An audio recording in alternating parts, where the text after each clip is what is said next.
হ্যাকারদের নিশানায় রয়েছে Gmail. Account hack করা তো বটেই, ফিশিং ক্লোনিং এর ফাঁদে পা দিলেই সর্বনাশ।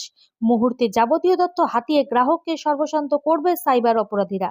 তাই জিমেল সুরক্ষিত রাখতে ও প্রতারণা থেকে বাঁচতে সেফ লিস্টিং ফিচারটি ব্যবহার করা যেতে পারে। এবার আপনাদের জানাবো সেফ লিস্টিং কি। জিমেলে যত মেল আছে তার মধ্যে থেকে জরুরি মেলগুলিকে বেছে আলাদা করার পদ্ধতি। ইনবক্সের জরুরি মেল আইডি গুলিকে ফিল্টার করে রাখা যায় এই পদ্ধতিতে। তাতে স্প্যাম মেলগুলি আলাদা হয়ে যাবে। ইনবক্স খুললে কেবল চেনা আইডিগুলি থেকে আসা গুরুত্বপূর্ণ মেলগুলি উপরে থাকবে।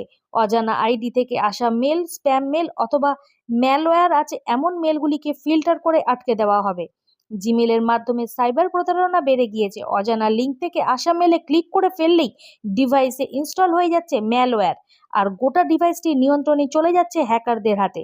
তাছাড়াও ক্লোন পদ্ধতিতেও প্রতারণার নতুন ফাঁদ পেতেছে অপরাধীরা।